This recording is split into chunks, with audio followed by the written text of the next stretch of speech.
Oui, enfin, c'est pas parce que c'est nous qui en avons le plus que ça m'agace. Ça m'agace tout simplement parce que à partir du moment où on peut pas faire l'équipe qu'on aimerait faire, c'est toujours embêtant à cause d'une trêve internationale. S'il y a une trêve internationale, je vois pas pourquoi ce serait pas pour tout le monde, quoi. Et on nous a pondu un tour de Coupe de France.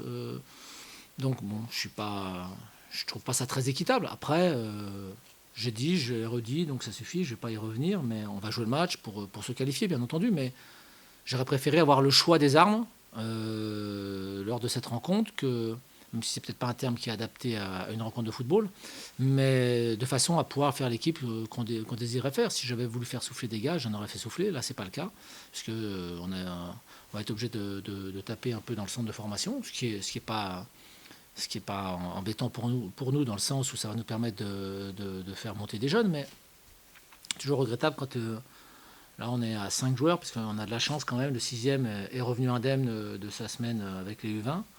Et donc, il sera dans le groupe pour dimanche. Mais c'est toujours regrettable Je trouve que là, il y a comme un léger manque de respect. Et qu'on ne vienne pas me dire que c'est à cause du calendrier ou ci ou ça.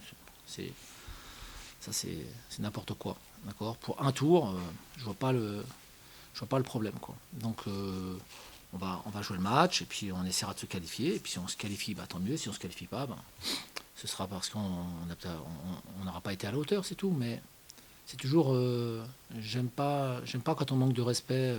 Et à la Coupe de France déjà, parce que je trouve que faire ça à une équipe sur un tour de Coupe de France, enfin à une équipe, à une vingtaine d'équipes de Ligue 2, et pour être honnête aussi, des clubs nationaux qui ont des internationaux aussi. Donc je trouve que c'est toujours embêtant de ne pas pouvoir jouer avec toutes ces armes. Voilà.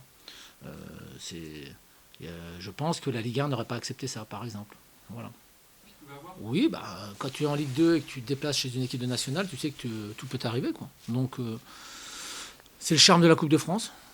Moi, j'aime bien cette compétition parce que c'est quand même le seul moment dans l'année où tu peux côtoyer des amateurs et où les amateurs, vice-versa, peuvent te côtoyer des joueurs professionnels. Donc, c'est une façon, c'est une manière pour eux de se mettre en valeur, de faire parler d'eux aussi. Et puis, c'est une manière pour les pros de faire parler d'eux aussi en se faisant éliminer, par exemple. Tu vois. Donc, je dis ça avec sous le ton la boutade, mais n'empêche que c'est la réalité. On n'a pas, les clubs pros n'ont pas envie de faire la une des journaux le lendemain, même si pour un septième tour, il n'y a certainement pas la une de l'équipe, faut être honnête. Mais c'est toujours embêtant quand on se fait sortir par une équipe d'une division inférieure. Voilà. Donc, mais après, quand on joue Ligue 2 nationale, franchement, ça se joue à très peu de choses. On est même en danger quelquefois contre des N2, voire des N3. Donc, faut être capable de bien gérer ça et ne pas faire n'importe quoi sur ce type de match.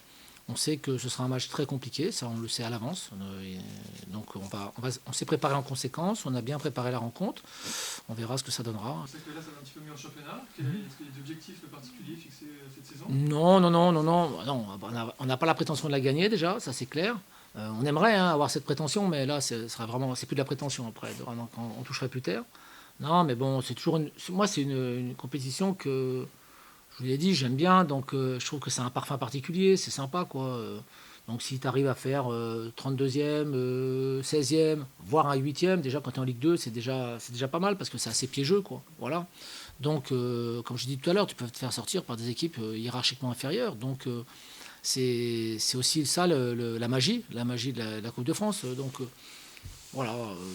Si on a la chance de pouvoir faire un petit parcours, bah, tant mieux. Et puis si on n'a pas cette chance, bah, on se reconcentrera de suite sur le championnat qui, comme tu l'as dit, où on a abordé quelques matchs en prenant des points importants. Donc on a 4 matchs avant la trêve qui seront quelque chose qu'on ne peut pas bâcler non plus. Donc qualification ou pas en Coupe de France. Voilà.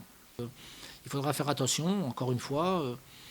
J'ai pas trop d'inquiétude par rapport à ça parce que je pense que les joueurs sont conscients de ça. Voilà, ils en sont conscients. Donc, on va faire le match qu'on espère. Si on arrive à être efficace comme on l'a été sur le dernier match, ça peut le faire. Si on l'est moins comme on l'est comme à une certaine période de la saison, ce sera quelque chose de délicat parce que, comme tu l'as dit, Sedan a une grosse défense. Ils n'ont pas besoin de marquer beaucoup de buts pour l'emporter. Donc, N'empêche que le tour précédent, il menait 2-0 avec une équipe remaniée, c'est vrai, mais il menait 2-0 contre Épinal. Ils se sont fait reprendre à 2-2, ils sont partis au tir au but. Donc après, on sait la loterie que ça peut être une série de tirs au but. Donc faut faire attention, quoi, voilà. Et c'est pour ça que ce serait mieux quand même de parvenir à se qualifier avant la fin du temps réglementaire. Mais encore une fois, moi, j'ai aucune prétention à ce niveau-là parce que on sait tous que le niveau sur un match, le niveau entre le national et la Ligue 2, c'est sensiblement la même chose. Quand, Ah, il va forcément y avoir un peu de retour, oui. Alors, je ne vais pas dire de turnover, mais forcément il va y avoir un peu de turnover obligé, parce que quand tu n'as pas ta charnière centrale, quand tu n'as pas ton arrière latéral, quand tu n'as pas ton milieu de terrain devant la défense et que tu n'as pas ton meilleur buteur, c'est sûr qu'il faut imaginer des choses, quoi. Donc moi, j'ai pas d'inquiétude par rapport à l'équipe qu'on va faire. Je dis simplement que, encore une fois, j'aurais aimé faire les choix en fonction de la qualité des joueurs en ce moment et de ce qu'ils nous apportent, pas en fonction du nombre de joueurs. J'aurais préféré que ce soit par rapport à la qualité plutôt que par rapport à la quantité de joueurs que j'ai cette semaine. C'est quelque chose qui va devoir nous obliger à être encore plus rigoureux. Voilà.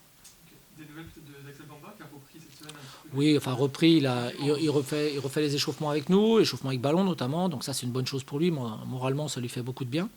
Après, il y a encore un petit peu de temps à attendre parce qu'il faut qu'il rencontre le chirurgien, faut qu'il fasse encore un examen, je ne sais plus de quel type radiologique, mais bon, je ne sais plus quel examen exactement.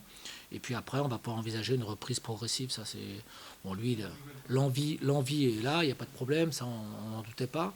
Par contre, voilà, il faut qu'il retrouve un certain rythme, et puis après, reprendre le rythme des matchs aussi, avec un petit passage par l'équipe réserve, certainement. Et puis on verra après où il en est. Et on est certain de l'avoir en janvier. On l'aura peut-être un peu. Je ne sais pas si on aura la possibilité de l'avoir en décembre, voilà, parce qu'il faut encore un petit peu de temps pour se remettre dans le rythme, malgré tout, quand il était arrêté 4 mois, voire 5.